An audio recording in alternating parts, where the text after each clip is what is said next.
Halo anak-anak, Assalamualaikum warahmatullahi wabarakatuh. Berjumpa lagi dengan Bu Maya dalam pembelajaran jarak jauh SMP Negeri 20 Surakarta kelas 8 pada mata pelajaran IPA. Oke anak-anak, pada kesempatan kali ini kita akan melanjutkan belajar kita masuk ke bab yang baru, yaitu bab 10 tentang struktur bumi. Oke, apa saja yang akan kita pelajari? Kita lihat ya. Peta konsepnya struktur bumi itu ada 3, yaitu litosfer, hidrosfer, dan atmosfer. Nah, litosfer ini nanti yang akan kita pelajari bentuk muka daratan, kerak bumi, kemudian gempa bumi dan tsunami. Sedangkan hidrosfer kita akan belajar tentang gempa bumi dan tsunami serta bentuk dasar laut. Kemudian pada atmosfer kita akan belajar tentang cuaca. Oke, kita akan belajar satu persatu, perhatikan baik-baik ya. Yang pertama adalah lapisan litosfer. Nah, litosfer ini adalah lapisan terluar dari bumi. Nah, manusia hidup dan tinggal pada lapisan litosfer ini ya anak-anak ya. Nah, kemudian pada litosfer ini ada unsur bentang alamnya. Nah, unsur bentang alamnya meliputi kemiringan medan, kemudian ketinggian puncak dan muka daratan.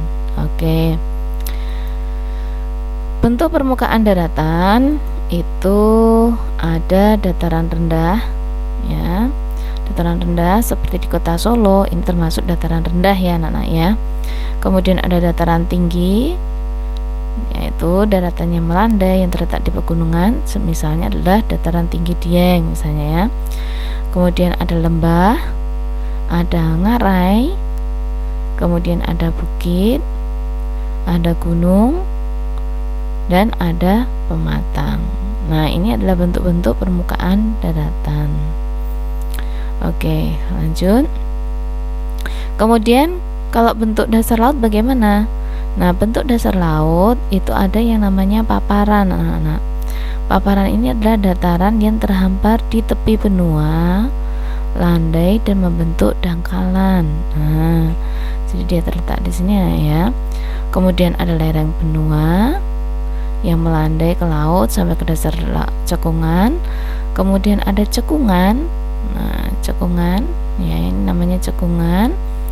Kemudian ada palung. Palung ini yang ya. Jadi lembah sempit dan dalam dengan dinding yang curam. Palung. Kemudian ada ambang laut atau gunung laut yang puncaknya muncul ke permukaan. Nah, ini ya. Oke. Kemudian bahan penyusun kerak bumi itu ada ini ya, beberapa macam. Kerak bumi sendiri itu apa? Nah, kerak bumi merupakan salah satu lapisan dari litosfer berupa batuan keras yang terus berubah karena arus material cair panas di kedalaman bumi. Ada batuan beku, ada batuan metamorf, dan ada batuan sedimen. Nah, ini penyusunnya ya anak ya. Oke. Kemudian gunung berapi. Nah, yang ada di dekat kita, dekat Kota Solo, itu ada gunung berapi yang namanya Gunung Merapi. Nah, gunung berapi merupakan suatu sistem saluran fluida panas atau lava yang memanjang dari kedalaman 10 km di bawah permukaan sampai ke permukaan bumi, termasuk endapan hasil penumpukan materi yang dikeluarkan saat meletus. Jadi ada sistem fluida ya di sini ya, di dalam gunung berapi. Kemudian gunung berapi ini dapat diklasifikasikan menjadi beberapa macam. Yang pertama itu adalah berdasarkan catatan sejarah erupsi. Berdasarkan catatan sejarah erupsi itu ada gunung berapi tipe A, ada tipe B, dan tipe C. Nah, kemudian berdasarkan sumber erupsinya ada pusat, samping, celah, dan eksentris. Jadi sumber erupsi. Nah, jadi sumber erupsi ketika meletus gitu ya, ketika erupsi itu dari mana? Kemudian berdasarkan kuat letusan dan tinggi tiang asapnya ada tipe Hawaiian, Strombolian, Plinian, Subplinian, Ultraplinian, Vulcanian, dan tipe Surtzian dan Fletoplinian. Kemudian berdasarkan bentuknya ada stratovolcano, Pleistocene, Gliner, dan Johnson Caldera. Oke. Bahaya Gunung Merapi, bahaya langsungnya ya anak-anak ya, itu adalah lereng lavanya. Nah ini, kemudian awan panasnya atau aliran piroklastik. Nah ini seperti Gunung Merapi, itu dia mengeluarkan awan panas.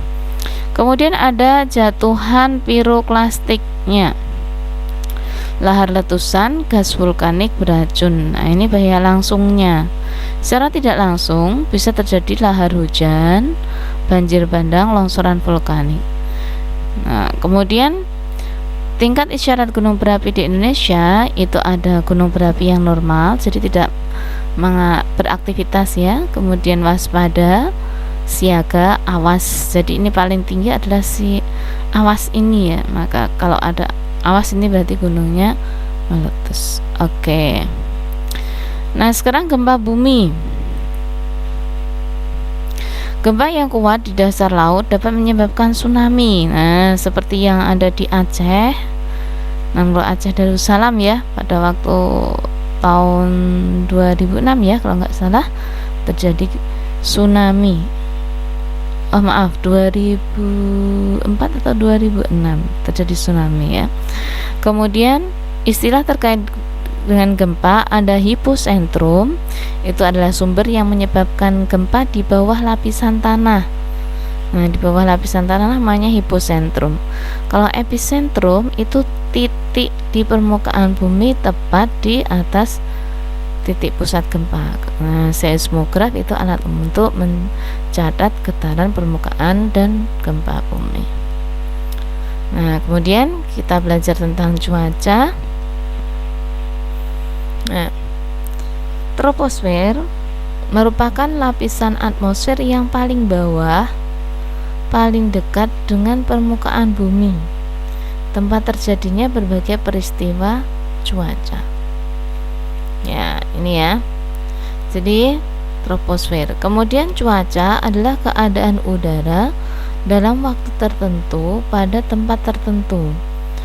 Nah, cuaca ya, ada beberapa unsur cuaca, yaitu yang pertama suhu udara diukur dengan termometer, tekanan udara diukur dengan barometer, kelembapan udara dengan hygrometer, arah dan kecepatan angin dengan anemometer.